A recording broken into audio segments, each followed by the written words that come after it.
ज़रा सोचो, आप एक हवाई जहाज़ में सफ़र कर रहे हो और अचानक से आप कई साल पीछे पहुंच जाओ। देखते ही देखते गिनती के कुछ ही पलों में आप खुद को 1940 के दशक में पाओ। तो आपका क्या हाल होगा? जी हाँ, ऐसा ही कुछ होता है इस मूवी में। मूवी की शुरुआत होती है एक खूबसूरत दिन से। एक हवाई जहाज़ जिसका नाम था IF-42 जो डैलस से लंदन जा रहा था। इस जहाज़ को उड़ा रहे थे विलियम और डेनियल नाम के दो पायलट।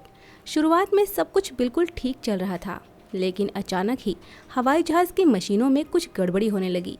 कैप्टन विलियम जल्दी से ग्राउंड कंट्रोल को कांटेक्ट करके उनसे इस गड़बड़ी के बारे में पूछते हैं, लेकिन ग्राउंड कंट्रोल से उन्हें कहा जाता है कि आसमान बिल्कुल साफ है और उन्हें आगे बढ़ते रहना चाहिए।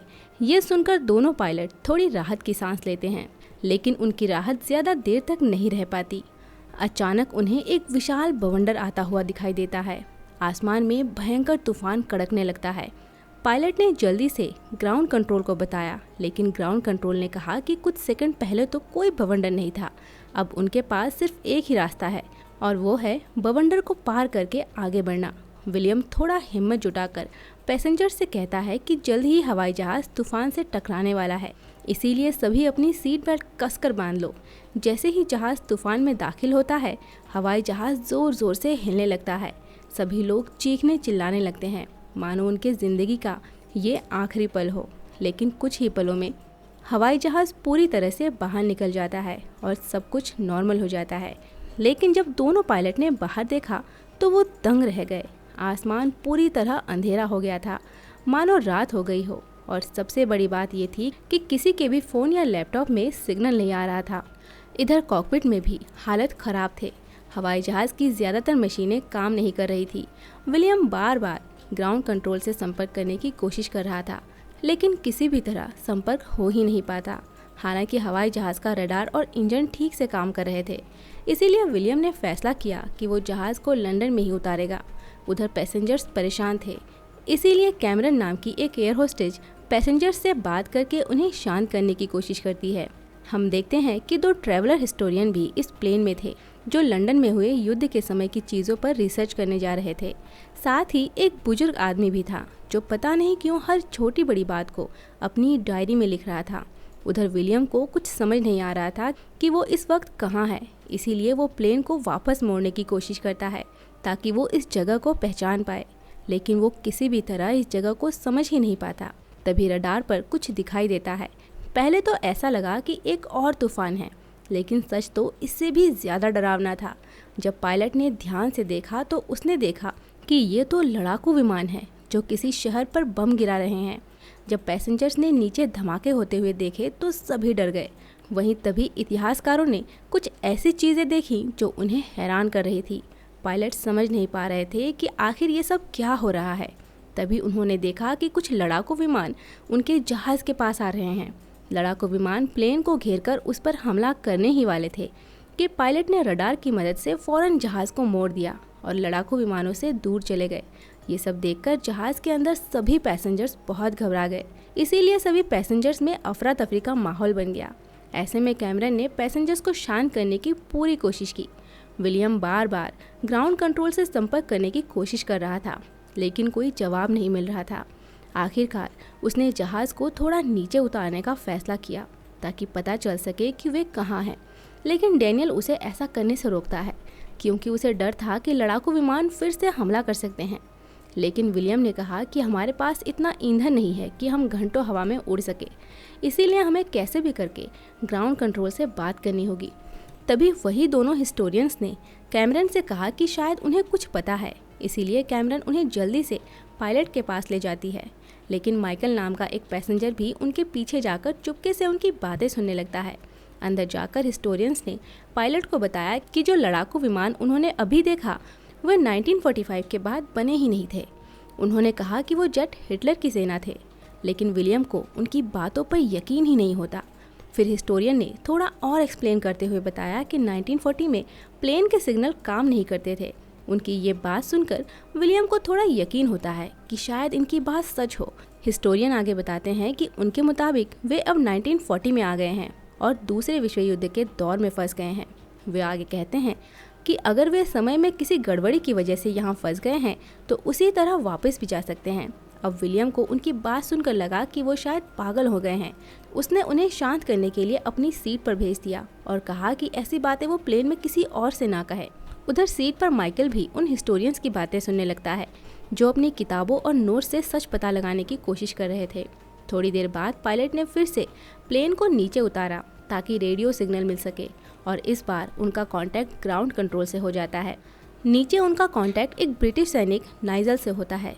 जब पायलट ने नाइजल से बात की तो उसे लगा कि वो मजाक कर रहे हैं, क्योंकि उस ज़माने में इतनी ऊंचाई पर रेडियो सिग्नल मिलना नामुमकिन था।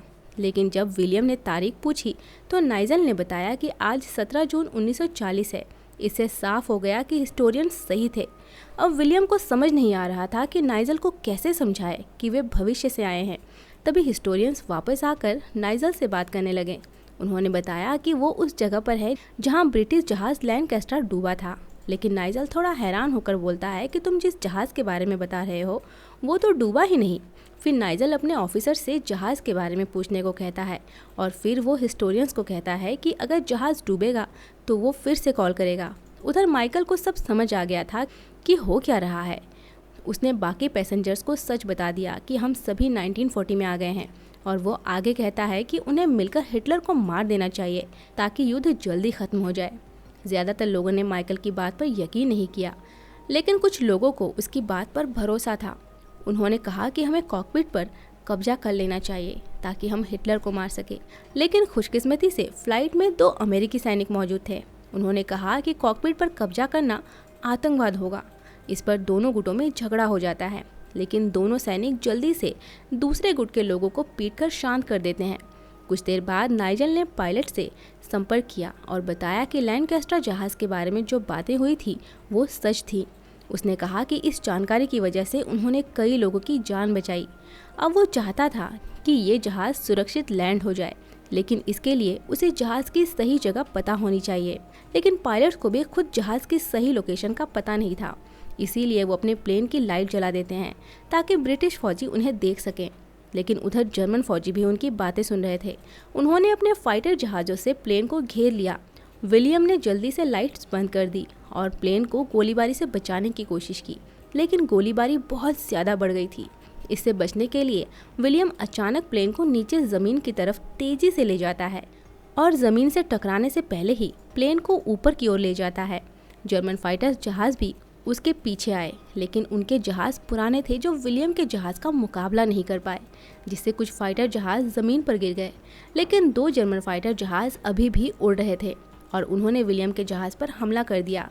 इस हमले में डेनियल को गोली लग गई। विलियम किसी तरह प्लेन को वहां से दूर ले गया।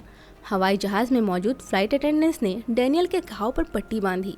इधर विलियम को डर था कि प्लेन का ईंधन खत्म ना हो जाए और उससे भी ज़्यादा टेंशन इस बात की थी कि गोलीबारी के दौरान गोली उनके लैंडिंग टायर पर भी लगती है, जिससे वो ख़राब हो गए थे और वो नाइजल से बात भी नहीं कर पा रहे थे। उधर नाइजल के ऑफिसर्स ने कहा कि अगर पायलट जल्दी से अपनी लोकेशन नहीं बताएंगे तो ब्रिटिश एयरफोर्स उन पर हमला कर देगी।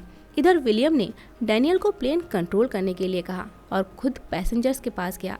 उसने सबको सच बता दिया। उसने कहा कि वो प्लेन को लैंड कराने की पूरी कोशिश कर रहा है, लेकिन प्लेन के पहिए खराब हो गए हैं और उसे मदद चाहिए। तभी टेरेसा और हेक्टर नाम के 2 इंजीनियर आगे आए। विलियम उन्हें प्लेन के पीछे ले गया। टेरेसा ने प्लेन की खराबी ठीक कर दी, लेकिन पहिए फिर भी नीचे नहीं आ रहे थे। इसीलिए हेक्टर जोखिम उठाकर प्लेन से नीचे उतरकर हथौड़े से पहिए खोल देता है, जिससे पहिए खुलने लगता है। इसीलिए उसने पहिए को कसकर पकड़कर रखा ताकि वो हवा के दबाव से गिर ना जाए। आखिरकार पहिए ठीक हो गए और हेक्टर वापस प्लेन में आ गया। इसके बाद विलियम तुरंत कॉकपिट में जाता है और डेलियन के साथ मिलकर रेडियो से नाइजल से संपर्क करता है। उसने नाइजल को बताया कि उनके पास सिर्फ 80 मिनट का ईंधन बचा है और उन्हें जल्दी से लैंड करना होगा।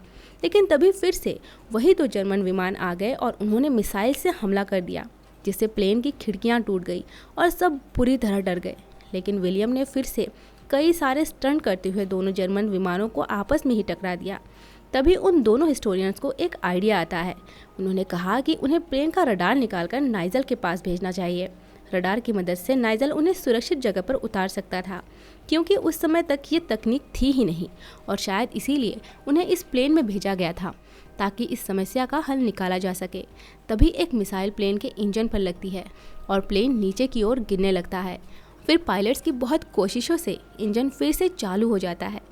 फिर उन्होंने नाइजल से बात करके रडार को ज़मीन पर फेंकने का फैसला किया। कुछ देर बाद में पता चला कि ये मिसाइल ब्रिटिश सेना ने ही दागी थी। नाइजल ने अपने ऑफिसर को आदेश दिया कि वो हमला रोक दे और रडार ले आए। प्लेन में सभी लोगों ने मिलकर रडार को एक कपड़े में लपेटकर पैराशूट से बांध दिया और उन्हें नीचे फेंक दिया। लेकिन नाजियों ने उनकी बातचीत सुन ली और वो रडार लेने पहले पहुंच गए। लेकिन तभी ब्रिटिश सिपाही भी वहां पहुंच जाते हैं और उन पर हमला कर देते हैं। आखिरकार रडार ब्रिटिश सैनिकों के पास आ गया, लेकिन फिर से नाजियों ने प्लेन पर हमला कर दिया और इस बार एक मिसाइल प्लेन से टकराई और प्लेन में एक बड़ा छेद हो गया, जिससे कई लोग प्लेन से बाहर गिरने लगे। लेकिन विलियम ने हार ना मानते हुए एक बार फिर से मौत को चकमा दे दिया। उसने एक ऐसा करतब दिखाया कि हर कोई दांतों तले उंगली दबा ले। प्लेन किसी तरह बच तो गया, लेकिन खतरा टला नहीं था। नाइजल जैसे तैसे रडार की मदद से रास्ता बताता है, लेकिन तभी जर्मन आर्मी फिर से हमला कर देते हैं। लेकिन इस बार ब्रिटिश एयरफोर्स नाजियों को मुंह तोड़ जवाब देते हैं और उनके बीच एक ज़बरदस्त युद्ध छिड़ जाता है। तभी अचानक नाइजल के रडार पर एक अजीब सी परछाई दिखी, लेकिन ये परछाई किसी प्लेन की नहीं थी। ये एक तूफान था। ये बिल्कुल वैसा ही तूफान था जैसा कि पहले आया था, जिसकी वजह से वो 1940 में फंस गए थे। इधर प्लेन का पेट्रोल भी खत्म होने को था, इसीलिए विलियम ने जान जोखिम में डालते हुए प्लेन को बवंडर में घुसा दिया। विलियम नाइजल को अलविदा कहकर अपनी आंखें बंद कर लेता है और प्लेन ज़ोर ज़ोर से हिलने लगा और फिर अचानक सब कुछ शांत हो गया। जब विलियम ने आंखें खोली तो पाया कि वो अभी भी बर्लिन के आसमान में उड़ रहे हैं। बर्लिन, वो जगह जहाँ से उनकी ये अजीब यात्रा शुरू हुई थी। प्लेन का पेट्रोल बिल्कुल खत्म होने को था। पायलट ने लास्ट अटेम्प्ट में प्लेन को ज़मीन पर उतारा। सभी यात्री खुशी से झूम उठे, लेकिन वो बूढ़ा आदमी अभी भी अपनी किताब में कुछ लिख रहा था। बूढ़े आदमी की किताब में उसी रास्ते का नक्शा था जिससे वो इस अजीब सी यात्रा पर गया था, और किताब का नाम था radar system that solve Europe. जब बूढ़े आदमी ने किताब बंद की तो हमें पता चलता है कि वो कोई आम आदमी नहीं है, वो वही नाइजल था जिसने 1940 में उनके प्लेन की मदद की थी। और इसी के साथ ही ये मूवी यहीं ख़त्म होती है। तो फ्रेंड्स, कैसी लगी आपको ये कहानी कमेंट में ज़रूर बताएं। साथ ही ये बताना ना भूलें कि इसके बाद आप कौन सी मूवी की कहानी को सुनना चाहेंगे। अगर आपको हमारा एक्सप्लेनेशन अच्छा लगा हो तो वीडियो को लाइक, शेयर एंड सब्सक्राइब ज़रूर करें। जल्द ही मिलते हैं एक और मज़ेदार कहानी के साथ। तब तक के लिए बाय बाय।